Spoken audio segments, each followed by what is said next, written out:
All right, today is Monday, May 13th, bringing you a Lake of the Ozarks fishing report brought to you by James and Denise Dale Guide Service down here on Lake of the Ozarks.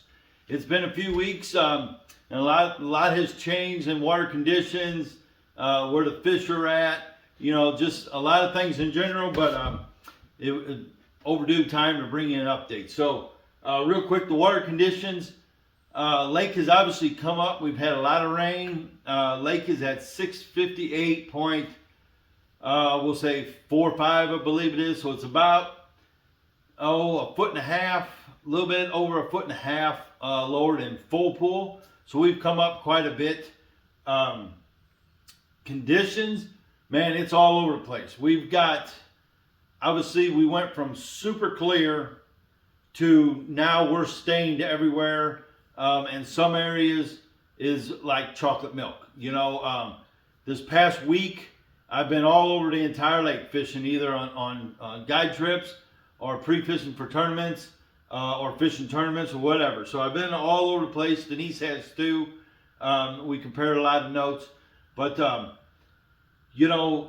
lake, actually, it's a little different than normal. Like normally we say, down lake's clear, rivers are dirty. Obviously, the river arms are dirty. Way up the river arms are dirty. You get up the Osage, once you turn the corner there at Lynn Creek and head on up, it's pretty dirty. I would say muddy. You get above the 50, it's definitely muddy up around that area. A lot of debris floating. Not real big debris. Well, let me take that back. A lot of debris, like sawdust type stuff. It's just kind of following the old channel. But there are a lot of just random trees, logs, bigger sticks and stuff floating also come down the river. So if you get up in them arms, really pay attention, really watch your, watch in front of you. And I've noticed like that stuff will tend to follow the old river channel. There's still a little bit of current there, even though the lake's full. It still kind of travels the old river channel. A lot of that stuff will still follow that. So just kind of really pay attention if you get up in that upper arm. I haven't been way up the glaze to tell you. I know it's dirty, but you get down to the lower glaze, it's in really good shape. The lower Niangua looks perfect. I seen it today. It's just kind of a green little stain. It's really good looking shape. Lower Gravois, it's pretty good, but the entire rest of the lake is stained up pretty good. From Truman all the way to Bagnell, you've got a lot of stained water. They're running 50,000 out of Truman, and they're running 50,000 out of Bagnell. So all that's doing is just flushing the lake. Everything coming down from the rivers, it's going out Bagnell, so all that water has stained up. And it's moving pretty quick. If you get on a corner, on the lake, on a point, even some of these main lake, bluff end docks, you can literally see the current going by. You can see the debris going by. It's pretty strong. 50,000. That's about what we get.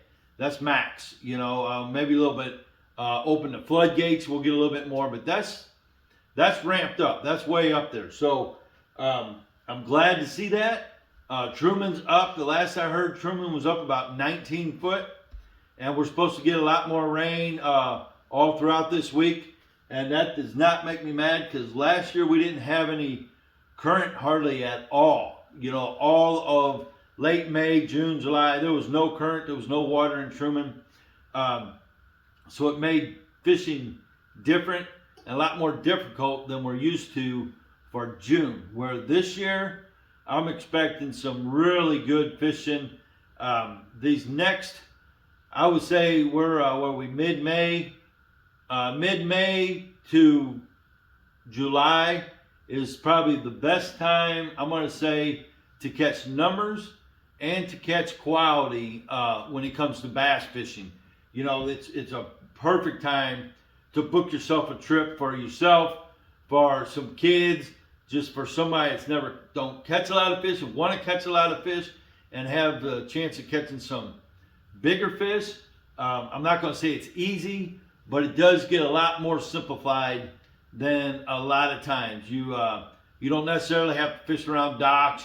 Um, you can do a lot of different things current related, which is main lake points, drop offs, ledges, bluffs, a lot of things that's a lot easier to fish. So it's just a great time to come down and catch you something, a lot of fish and some good quality fish. Um, so basically, I guess, water clarity, it's going to be stained everywhere except for some of the lower end of some of your bigger river arms like the Nangwa, the Gravois, the Glaze. Those are all looking real good at the mouths of those, which are right before they dump into the Osage, wherever they're located. So those are your the most consistent color right now. But fish have been biting, man, everywhere. I was late last week. I was up the river, had a trip out of 50-mile marker, and really was not overly excited about that one going into it because I knew that water had changed. I mean, it went from stained to muddy. I mean, really muddy, yoo-hoo muddy. I went into it with an open mind. I'm like, let's just see what happens, and we went out and we caught them pretty good that day. We really caught them good. One thing that mud will do to these fish, and pretty much anywhere, I don't care where you're at in the country, if you've got, stained water or clear water and it turns muddy right away, for these fish, it's no different than if we're standing in the middle of a room in your house and the lights go off and it's nighttime. The first thing you're going to do, you're not just going to drift around out in the middle of the room, going to trip over things. You're going to walk over to the wall and you're going to find your bearings in that room. You're going to touch the wall. Same thing when we went through Fire Academy. You don't just go into a smoke-filled room blind out in the middle searching around. You go to a wall, you find your bearings, and then you follow that wall all the way around and keep your bearings where you're at in that room. Well, the bass, I really feel, are the exact same way for a while. When it turns muddy, when it's been clear or stained, first thing they're going to do, they're going to go right to the bank. They're going to get up against a seawall. They're going to get up against some rocks, some boulders, laydowns, cables. Last week, a big deal was these old boat ramps that come off of these old houses. They're not even used no more. You had a lot of a bank, and then you had just these random boat ramps. They were on them ramps because it's a solid, different structure, and the fish know it, and they know it's there. And I really believe they know where they're at once they're up against them rocks or the shore or the bank, which gives them their bearings until things like, just like us, if you're in a dark room for a while, your eyes adjust, and now you can pretty much kind of see in dark. Well, I think the bass are the same way. At least that's my theory. After it's been dirty or stained or muddy for a while, they get acclimated to it, and now they're going to come out a little further. They'll get maybe away from some cover, but for now, they're going to stay pretty close to some sort of hard bottom structure, cover, whatever it is. So it kind of makes it easier for us right now as far as where to target these fish.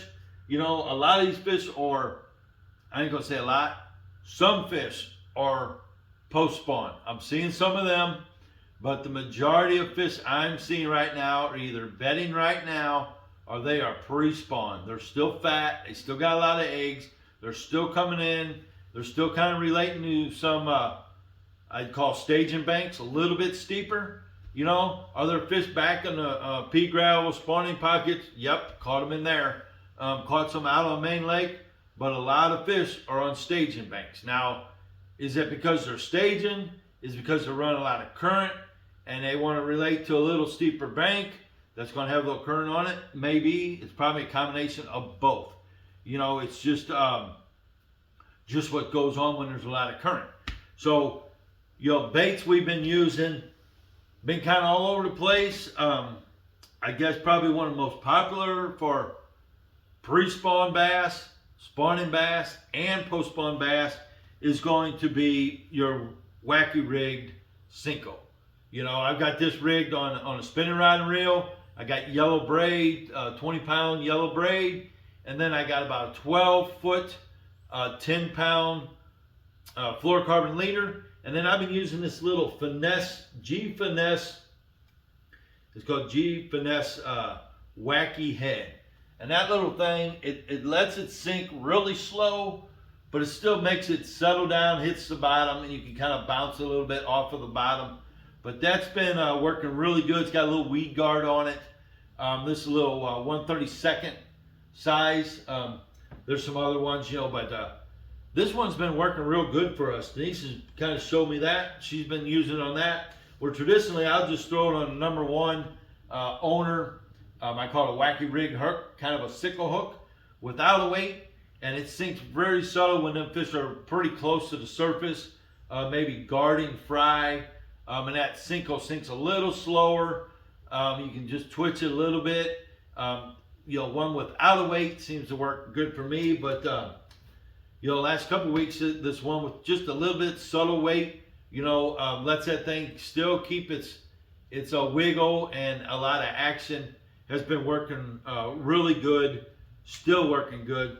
So that's probably, I don't know about number one bait, but pretty close to catching a lot of numbers and some good fish. I mean, we've been catching some really good fish on that. You know, the Sinkos, as far as which ones, you know, the Yamamoto is one of the best. It's extremely soft, it moves a lot, but they tear up easy. You know, I mean, combinations of color. I like this one. This is, I believe it's called a sour grape.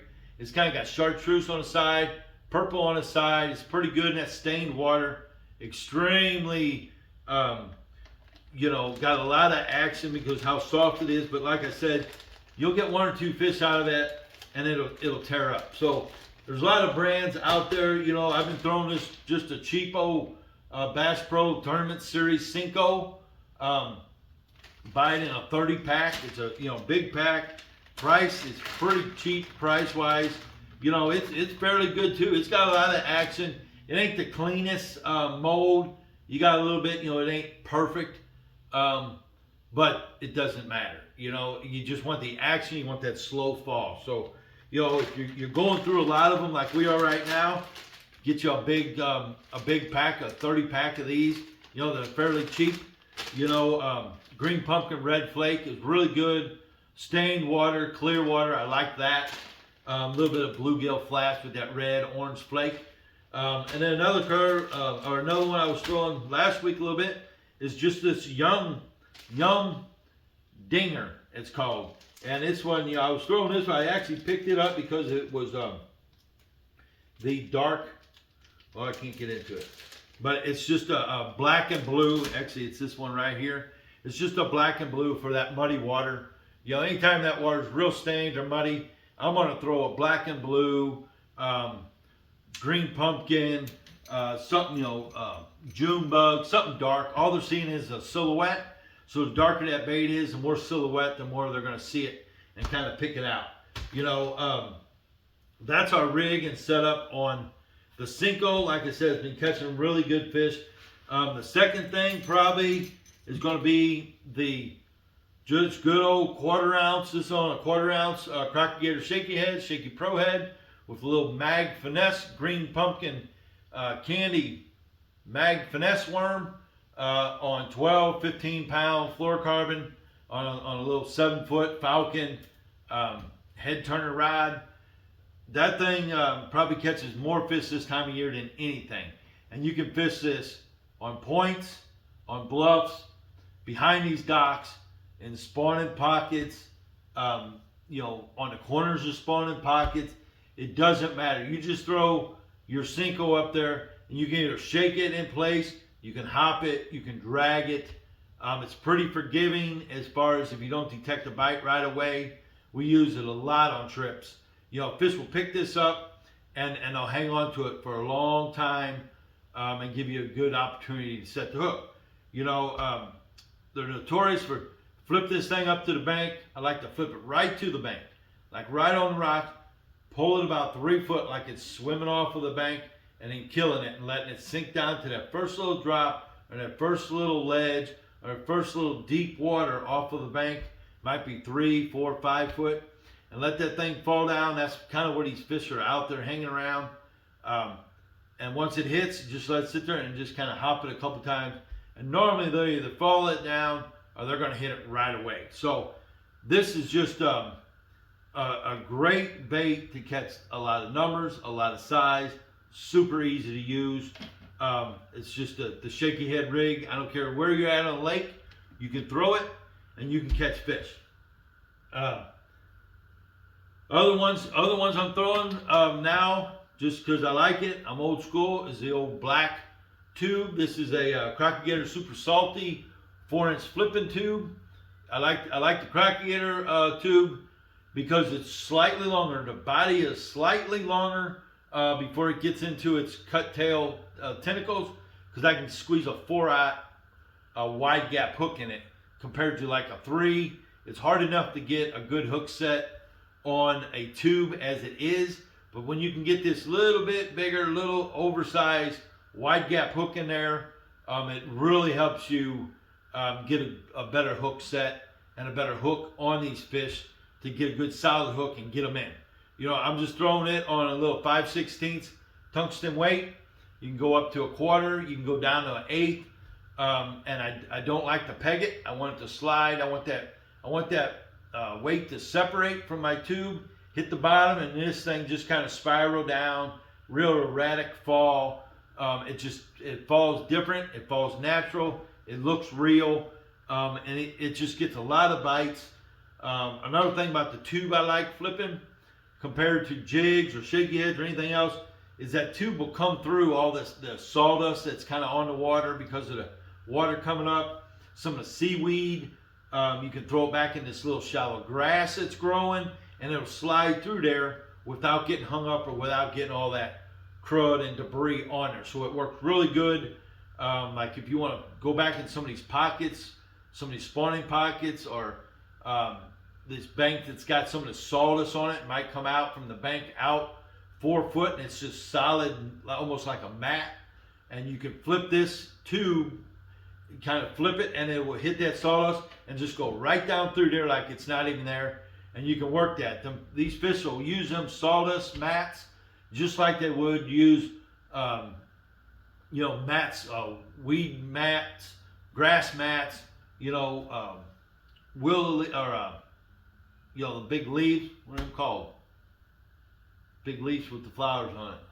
I don't know. It's slipping my mind right now. But either way, you can flip that tube in there and it'll go down through that stuff and won't get hung up. So that's why a tube's so effective right now. A lot of times you get at this point the bass are starting to guard some fry. We've seen some fry, but like I said, a lot of fish are still spawning. But the tube's kind of deadly. It's just erratic around these fish. If you get anywhere around them fry and flip in there with something, you're probably going to catch a fish. So the tube is one of my favorite this time of year. Still popular with me. Here's something else I forgot to mention when it comes to wacky rig. This is a bait. Denise and I found it. I don't even know where we come up with this.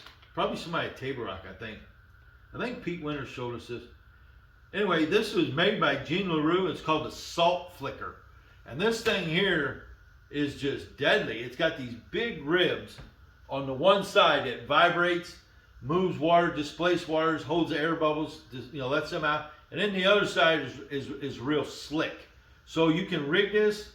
We always they got these little legs on there, and we peel them legs right off of there, and use it like a Cinco, or we'll use it on a shaky head. And it's extremely limber and extremely different falling, a lot of action, like I said. And if you can find these, I believe Fitz has them. And if not, you can get on probably Tackle Warehouse or Omni or even Gene LaRue website and look them up. But that's called the Salt Flicker. And we always had the green pumpkin chartreuse pepper is what we use down here, especially with this stained water. But these things are deadly down here for about 3 weeks, 3 to 4 weeks. It's late May through June. This bait right here will flat produce some fish. We're kind of running low on them, so we're going to have to find something to make a purchase ourselves. You know, other baits, top water is working really good. It's kind of hit and miss. One day they will just destroy it. In the evenings, they've been on it really good. Top water is great for both. Another same thing, pre-spawn, spawn, and post-spawn fish. Top water is extremely good. Any of these baits, like this is a chug bug, just the old-fashioned storm rattling chug bug. It's got all kind of rattles in it. It's extremely easy to use. Throw it to the bank, just pop it. You can pop it steady. You can walk it. You can pop it a little bit, let it sit still, let the ripples dissipate out, and start it again. A lot of times they'll destroy it like that. Little pencil popper. This is a greenfish, gunfish. This thing makes all kind of racket, sits in place. You can bounce it, and it's this one with the big. It's got big tungsten weight in the back, so it'll sit a little bit elevated in the water. But when you start walking it, it makes a lot of commotion. This concave nose of it spits a lot of water, so that's a good topwater bait as far as in the spring to sit in the strike zone for a long time. Spook, a good old spook, just a head and one knock spook. Like this one here I've got tied on is probably my favorite spook that I still have. It's missing the eye, this old one eye I call it. The sides are wore out. I replaced the hooks with some Gamakatsus, good sharp hooks on that. Throw that on 12 or 14 pound monofilament, so you've got all the action you want. That line don't sink and hamper the action. If that line sinks down, you're trying to lift that line up out of the water, and it takes away from the action of a spook, chug bug, pencil popper, whatever. So you want to throw that monofilament on your top water. You know, work it in place. The spook's great. Just throw it up there, work it about, I don't know, 2-3 foot, stop it. Let it just sit there. And sit there for 8, 10, 20 seconds. And then start it again. When you start it back up, that's when they've been sitting there watching it. You start moving it, they'll fly up and pounce on it. So, that spook, you know, spook, it's one of my favorite baits. It's a good numbers and an excellent big fish bait, especially now. So your spook is obviously in the play. The buzz bait, the head knocker buzz bait, best buzz bait out there, bar none. This thing will catch them. It's got a unique sound. You can adjust it to hit hard. You can adjust it to not hit at all. You can lift it up off of there, and the older this bait gets, the better it gets. It starts squealing. You get a lot of just squealing on it. You know, this bait's, you know, you got a good bait when everyone else tries to copy it. You know, Tackle HD did their best job at it. Couldn't do it. Failed. But, you know, the crocketer head knocker buzz bait is the best buzz bait. I've been throwing this buzz bait for over 30 years. So, and it's still around. It's still #1 buzz bait. I like black, gold. Always put you a big trailer hook on it. This is a #3 trailer hook. You'll get some sharp strikes. But right now, you can put that buzz bait in some areas where you need to get behind them catwalks, you know, under them cables, and reel it. That's when they're extremely aggressive and they're chasing and they're following baits. They will follow that buzz bait and just destroy it this time of year. So throw your buzz bait. It's really good at dusk too, like you're fishing any of these evening tournaments down here at the Ozarks. As it starts getting, you know, that sun gets down, you get a lot of shadows, and you're getting a low light conditions. Try throwing that buzz bait right before dark on these bigger rocks, open banks, boulders, ledgy stuff, and you'll be surprised of a lot of the fish you will catch this time of year on a buzz bait. So other baits now that we're going to start getting into, they're just getting there. As that water's dirty, these fish are going to stay shallow for a long time. Water temp's probably 64 to 70, 71 probably is all I've seen. This past weekend we had 65, 66.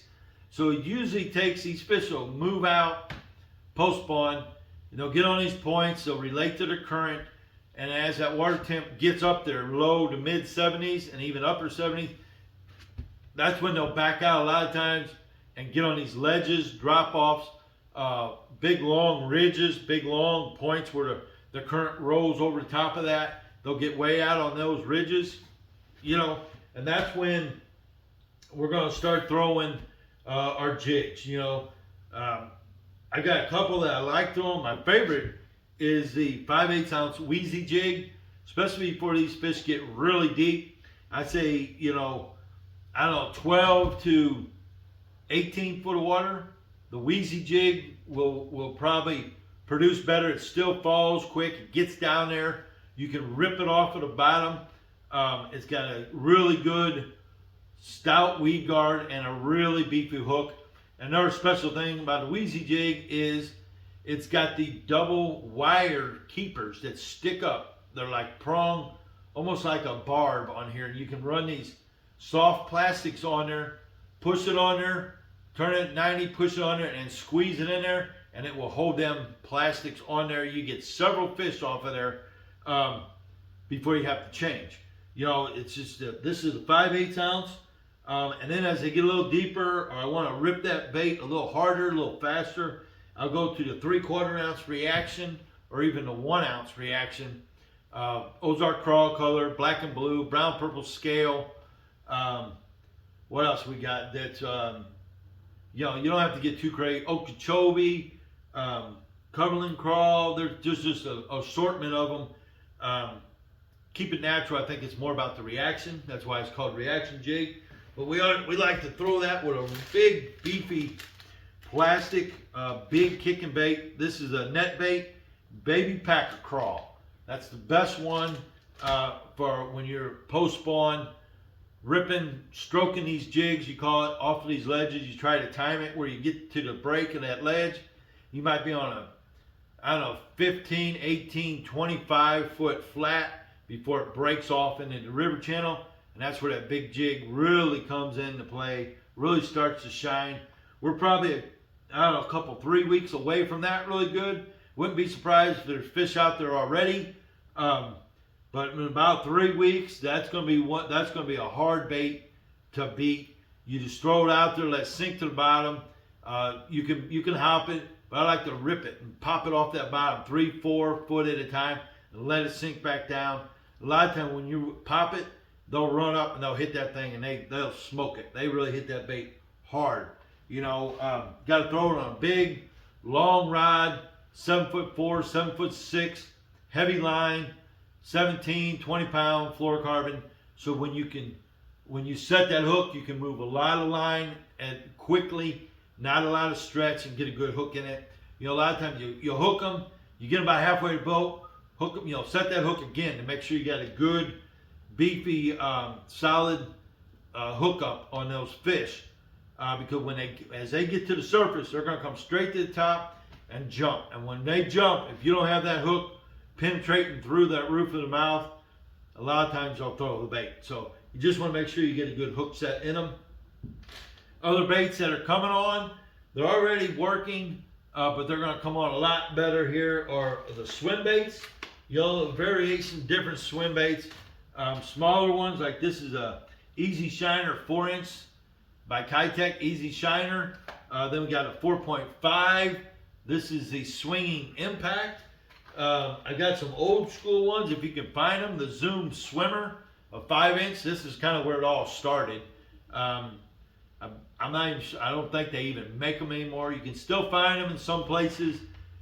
We've got a stockpile of them.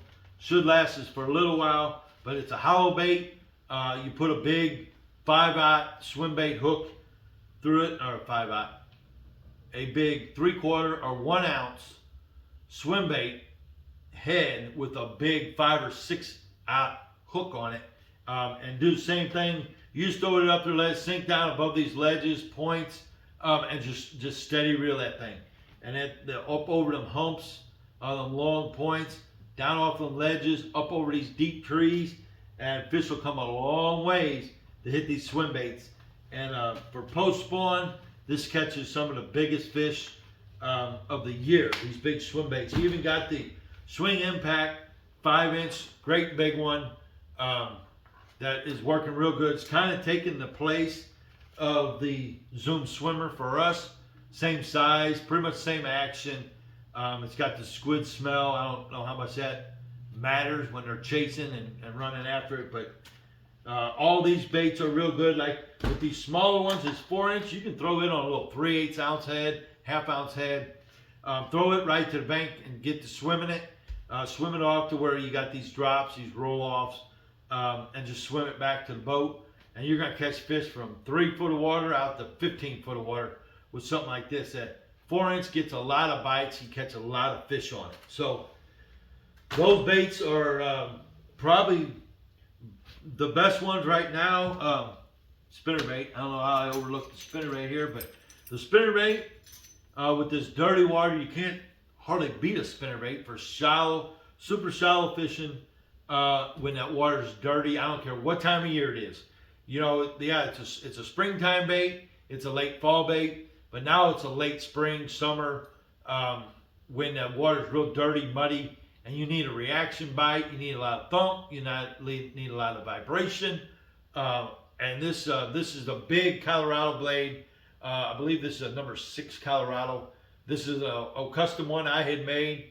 It's 3/4 ounce, running me a trailer hook, just thumps, vibrates. There's a lot of brands out there that makes these with Colorado. Not too many with number 6 or 7 Colorado. A lot of people have number 5s and down, but search out, you know, spinnerbaits. Try to find you one with a big Colorado blade. That's my favorite. You can throw it right to the bank. Super shallow right now. Last week, the fish we caught on spinnerbaits were in 18 inches or less of water and caught some good ones. Other baits or other style spinnerbaits, like this one here, this is actually an E factor. It's got the twin willow, got the chartreuse, got the white, a lot of flash, vibration, medium vibration, great components, real good bait.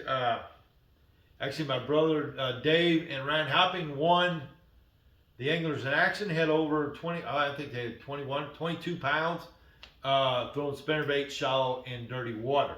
So it works this time of year, and when it does work, it can be extremely rewarding. So if you're fishing upriver, any of the rivers, and you're not getting a lot of bites, go super shallow with spinnerbait. Cover some ground, cover some area, lay downs, shallow grass, odd rocks, coming out of spawning pockets, on flats, on steeper stuff. It doesn't matter. Just go down the bank. You can cover a lot of water with it.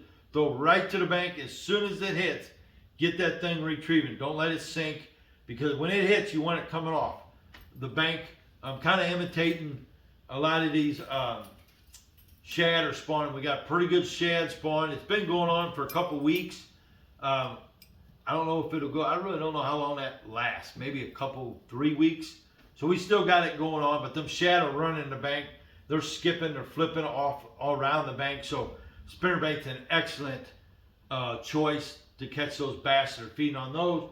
The topwater is a great choice. Also, lily pads. That's the round cover with the flowers that grow. Lily pads. That's what I was trying to think of earlier. Anyways, man, that's about it. Now the fishing's going to get really good. If me or Denise can set you up with a trip, take you out, we'd really enjoy it. This is one of the best times a year to fish for anybody. Seasoned anglers, you know what it's about to get down here. When they're running current, when they're running 25,000 or more through the Ozarks, and they've been running it, and we're post-spawn conditions and the water's stained, you know what you're about to get into. So, and if you haven't experienced it, let us show you what current fishing's all about, and how good it can be, how fun it can be here on the Ozarks. But yeah, either way, give Denise or I a call. 573-204-9005 for me. 314-226-3099 for Denise. Call us, text us. we'll get right back with you, and we'll set you up a trip for you and what you're wanting. Real quick, crappie. A lot of them have spawned from what I can tell, and a lot of them are moving out. So now we're getting into swim baits out on points, main lake docks, big condo docks, and now we're getting into the trolling crankbaits time of year. Bandits. I mean, there's several crankbaits that'll work out there. We've been throwing these bandits for years. They're probably the best ones. My dad turned me onto it years ago. He's been throwing these bandits forever. And there's a 100 series, 200 series, and this here is a 300 series. There's a lot of colors. A lot of people tell you their color is the best. I don't know. We throw a shad pattern with a little chartreuse on it. There's a bright pink one that works good. There's one called Splatter Bass. It's kind of white with black speckles on it, dark back. This one here is chartreuse sides in that dirtier water. But you're just trolling. You're trolling points, going into creeks, going into coves. We're trolling bluffs, just straight bluffs. A lot of these fish will suspend post-spawn out here on these bluffs. And you just troll down these bluffs. Try to get real close. So you maybe get down close to a shelf or maybe an odd cedar that's growing off of these bluffs. But you can throw it on a bait caster, a light bait caster. We throw it on a spin around reel a lot. People can sit in the seats, sit on the back, sit up here on the front deck, and just hold that rod out over the side, and you just idle along. Idle as slow as your boat will go.